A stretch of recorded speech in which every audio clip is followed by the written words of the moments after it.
may mga experience kasi nakikita namin na iniwan daw kuno ang wheelchair kasi naka-wheelchair papunta doon. Pag uwi, nakalakad na. No? Pero pagdating sa bahay, nagbili ng bagong wheelchair. Bumalik yun. No? So, ang blind man lumapit kay Jesus. Di ko na lang ibuo yung story. Then, ginawa ng proseso. No? Binasa ng laway ang dust, pinahid sa mata, at pinapunta siya sa isang pool, parang tabay, sa lugar na Siloam. Doon, gumaling yung ulan. May proseso. Okay? Our transformation, what we have gone through the past weeks, be likened to the story of a blind man in the gospel. Sa totoo lang, nung nag-umpisa kayo, parang wala pa talaga kayong alam, di ba? Ano itong Compass for Christ? Di ba? Yung sinabi mo siguro sa orientation, itong natok ito, God's love, who is Jesus Christ. Pero gradually, may nalalaman kayo. Di ba? Na alam nyo na ngayon kung gaano pala kamahal tayo ng Diyos. Alam nyo na ba? Tapos, naging kilala na natin si Jesus Christ. Sure? Kilala nyo na? Huwag kayong panay tingin sa akin kasi makakalbo din kayo. Kilala nyo na who is Jesus Christ? Alam nyo na? Tubag-tubag po niya, oy. Ha? Kamu, pwede ba po? Yes! Alam nyo na? Sino si Jesus Christ? May konti na kayong alam, di ba? Then, go on. Yun ang tinatawag na proseso. Yun ang, doon tayo nag-uumpisa ng transformations. Hindi man pwede na sa isang talk lang, o post-profess na kayo, nag-graduate na kayo, di ba? So, parang proseso din ng blind man. The story gives lessons on the blind man's transformation in Christ. Jesus opened the eyes of the blind man, tulad ng kanta nila, open the eyes of my heart, Lord. Diba? Kailangan talagang i-open ang ating mind. No? Pero, ito mga beautiful experience sa Compass for Christ. Kasi yung isang leader na let us close our eyes and put the presence of God. Tapos yung kanta, open the eyes. Para hindi kayo matutulog. Okay? The blind man did not heal an instant. Kinig ha? Hindi siya naging nag-heal na instant na naayon-ayon o magaling ka agad. But through a process. In the gospel account, Jesus made a bad face, placed it on the blind man's eyes. He asked him to wash it afterwards. No? Then, as we went through the different modules, yung different talks, dito sa Compass sa Christian Life Program, we gradually open our eyes. Diba? Parang may nakikita na tayo. Meron ba? Yes. Si Brad, mapanood sa yung naway niya yung tingo. Yes. Alam nyo sa Compass for Christ, ilabas talaga, no? Yung kaharap tayo, magsagot talaga, no? Para alam din namin na andyan kayo. Baka ako lang nagsalita, wala na kayo dyan. Diba? So, dahan-dahan, nabuksan na. Nakilala na itong mga service team. Kilala nyo na si Brad Chris Floriano. Ito, every Sunday ba kayo nandito? Yes, sir. Ha? Yes. Hina naman yan? Yes! Oh, at least, nakilala nyo na. No? Nagdaan-daan sa mga bahay natin. Compass for Christ. Ano ba yan? Parang nag-curious muna tayo. May big questions. Ako noon, gano'n. May mga malaking katanungan. Ano yan, no? When people ask blind man who cured him, He responded by saying that it was cured by the man who called Jesus.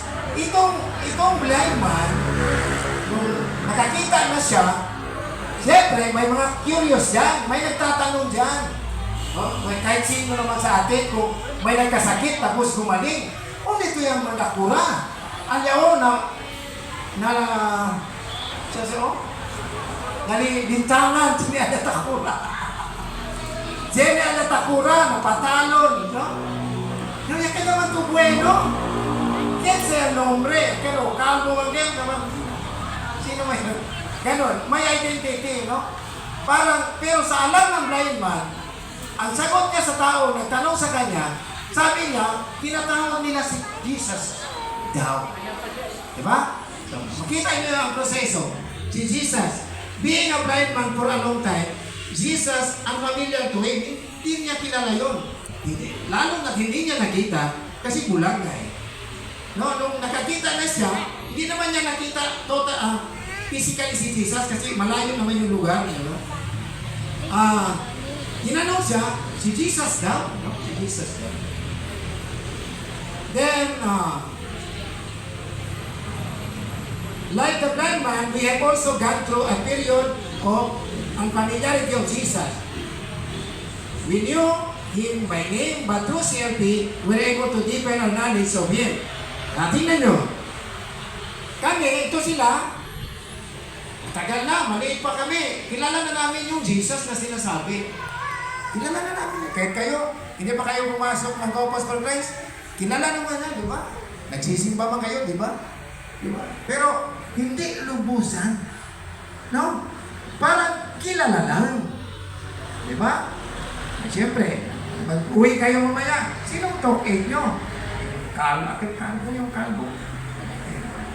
Di ba? Hindi pa tayo masyadong kilala. Pero nung pumasok kayo ng Christian Life Program, dahan-dahan, muna pag-ibig ng Diyos, pinakilala, sino ba talaga si Jesus Christ? Saan ba pinanganak yan? Sinong anak niya? Ano ang meron niya? Bakit naging ganon? Bakit naging ganon siya kapopular? Thousands of years, pinagsabi na. Di ba? O, nakinig kayo dito to? Ha? Di ba? So, dahan-dahan. Okay. When they asked the blind man who cured him for the second time, tinanong na siya ulit, no? For the second time, he responded that the man was a prophet. Ito na. This is a significant transformation for a man called Jesus. The blind man now professed he is a prophet. He was starting to recognize him and was progressed to the level of admitting that Jesus is a prophet. As the Christian Life Program progresses, our relationship with Jesus become more personal. We can now identify Him in our life. Sa pangalawang tanong, sinabi na niya na hindi lang Jesus pala, isa palang propeta.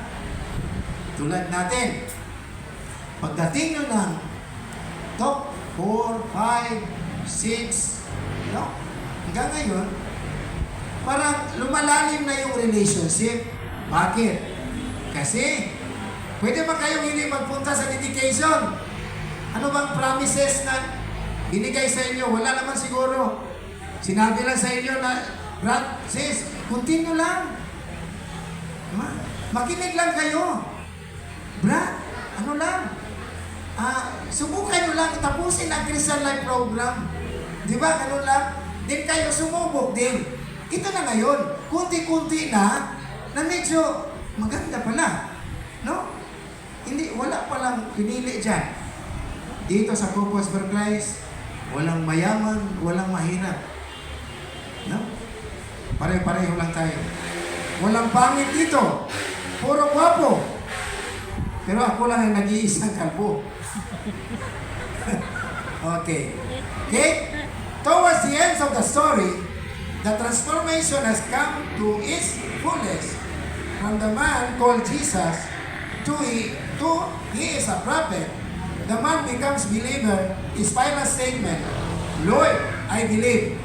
The encounter opened his eyes literally and figuratively as we come to the end of the Christian Life program, we should ask ourselves, we achieve this transformation from one who only remotely knows the man called Jesus as now ready to proclaim Him as my Lord.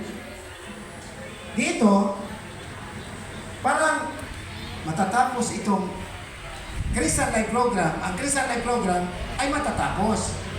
Ito na araw na ito. Sinabi kanina is may mga formation tayong danaanan, may household meeting tayo.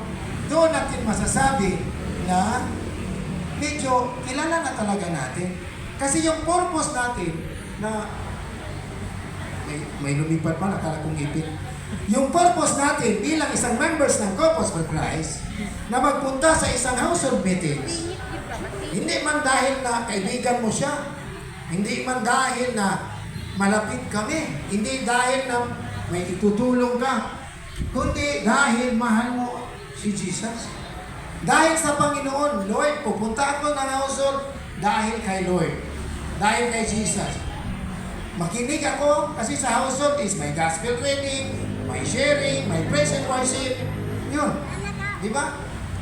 Yun na ang maging nasa puso natin. Hindi na yung, kung hindi kayo magdaan ng Christian Life program, bigla lang kayo papasok doon sa grupo ng household meetings. Di ba? Kung wala tayong proseso, magtaka kayo.